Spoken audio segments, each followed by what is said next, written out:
Okay, so I'm here today not to talk about the Longhorns of Texas, not to talk about the Crimson Tide of Alabama or the Bulldogs of Georgia. Today I'm here to talk to you about the Red Raiders of Texas Tech in beautiful Lubbock, Texas. I firmly believe that this is going to be the dark horse team of 2023. There's a lot of reasons that give me that inclination.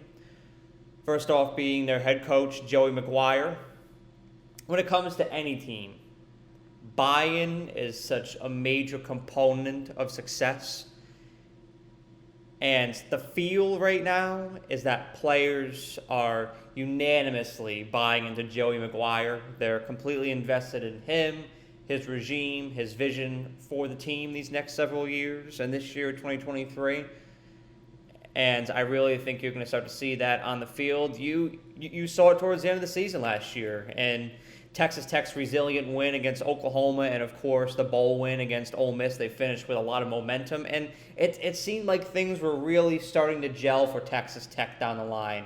And because of that, at least people to think that players were buying into Joey McGuire. And you could see on the field just playing with a different energy than they were earlier in the season.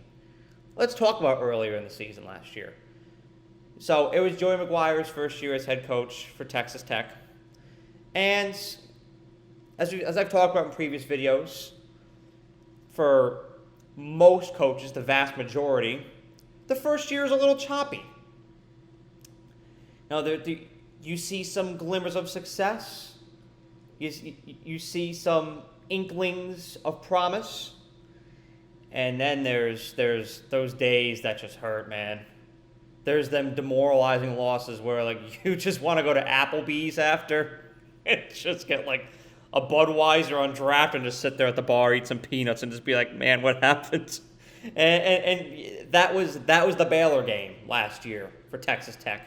That was that low point where Texas Tech really had to find their character. They had to dig in deep and find who are they, what's their identity. And they played a lot better afterwards. You need that game. The first year is always choppy. Look at Tom Brady's first year with the Buccaneers. Early in the season, them games are choppy. The Bears game, those first Saints game, the Chargers game, even though that was a win, it was very choppy.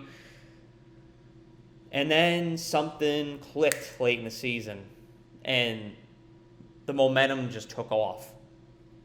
Now, I'm not all insinuating that the Texas Tech is going to be like the Buccaneers and the fact that they're going to go to the Natty and get a ring.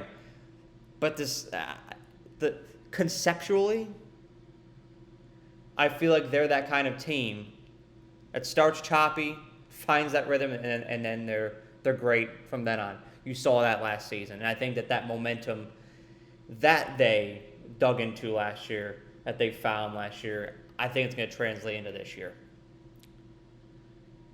The name of the game this year, though, is going to be consistency. The name of the game is going to be finishing. And that, again, is something that's normal for a team to struggle with in the first year of a new head coach, is finishing.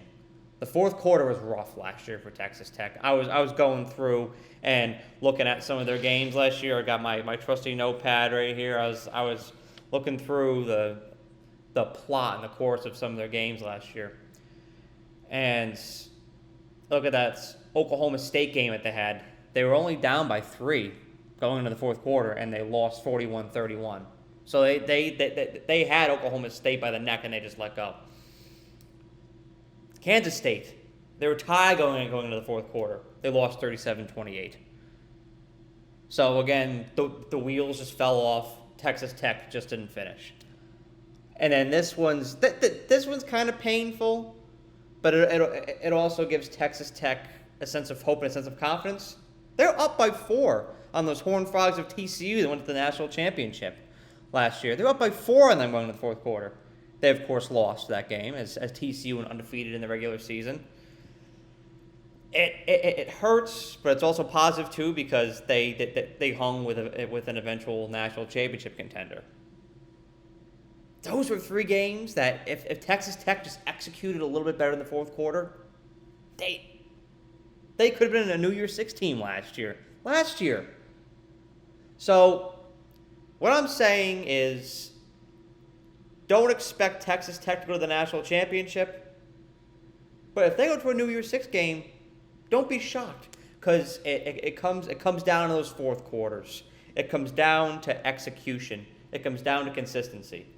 If you execute when it matters most, and you're consistent in all four quarters, you're going to get wins. With Texas Tech's roster, you're going to string together 10 wins. And I really think that Joey McGuire is the individual to guide that team, to formulate that guiding coalition that's going to bring them to 10-2 and potentially a New Year's Six game. I also have to put a spotlight on Tyler Shogg. You may remember him from Oregon. He's the Oregon transfer. He was Texas Tech's quarterback last year, and if you go look at his numbers, it's nothing eye-popping. But I'll tell you right now, he gives me Stetson Bennett vibes, where the more he plays and the more he gets reps and the more challenging, precise throws he makes, the more confidence he's going to gain. I mean, Stetson Bennett's confidence.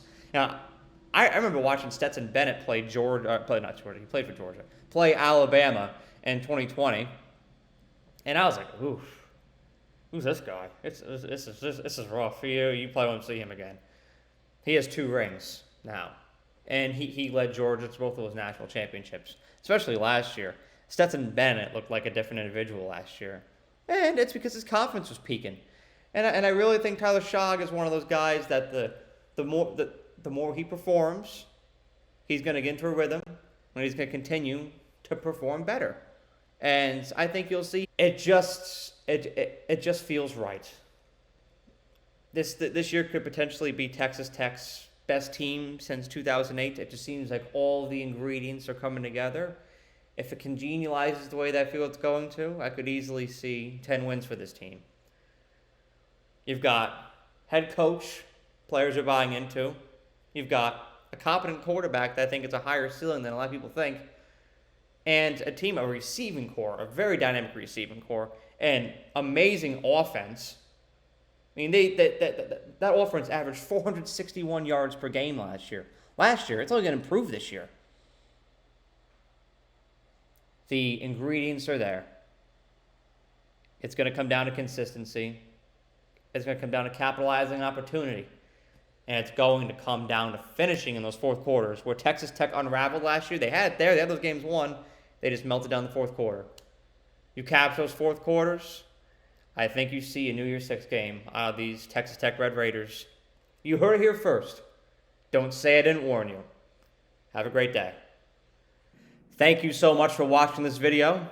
I really appreciate you and the time that you took out of your day to watch the video. And if you enjoyed it, please be sure to like the video and share it, as well as subscribe to The Era. The more likes and subscribers I get on this channel, the more resources I can attain, and the more resources I can attain, the more value I can provide to you, the viewer. And that is how I show my appreciation for you for the time that you devote to watching my videos. So thank you so much, and have a great day.